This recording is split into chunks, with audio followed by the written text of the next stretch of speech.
रोहित शर्मा और विराट कोहली की वापसी हो गई है, लेकिन भारत ने ये सीरीज गंवा दी। ये सीरीज हारने के पीछे कुछ रीजंस होंगे, उसमें से मुझे 3 रीजंस नजर आ रहे हैं जो सबसे इंपॉर्टेंट है।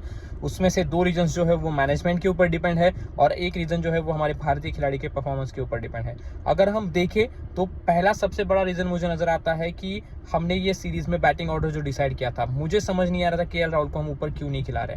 हम जानते हैं कि केएल राहुल बेहतर करते हैं अगर उन्हें टाइम मिलता है तो।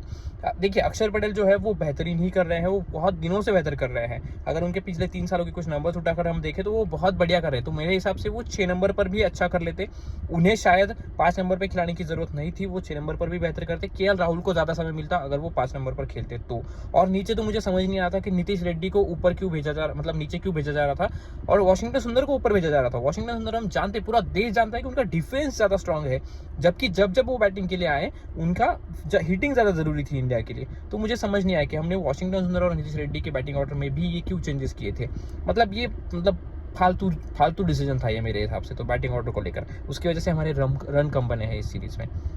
जो दूसरा रीज़न है वो मुझे ये नज़र आता है कि भारतीय खिलाड़ियों की कैचिंग, बहुत ख़राब कैचिंग नज़र आई। हमने देखा कि बहुत सारे कैचेस ड्रॉप हुए, बहुत ही क्रूशल समय पे कैचेस ड्रॉप हुए।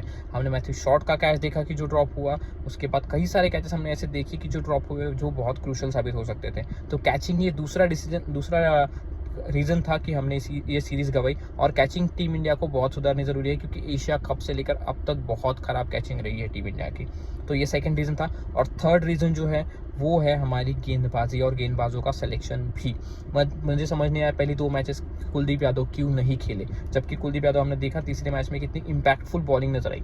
अगर आप नंबर्स को देखने जाओगे तो नंबर्स लगेगा कि कम है, मतलब आपको लगेगा कि यार वहाँ पे तो इकोनॉमी ज़्यादा नजर आ रही है कुलदीप यादव की।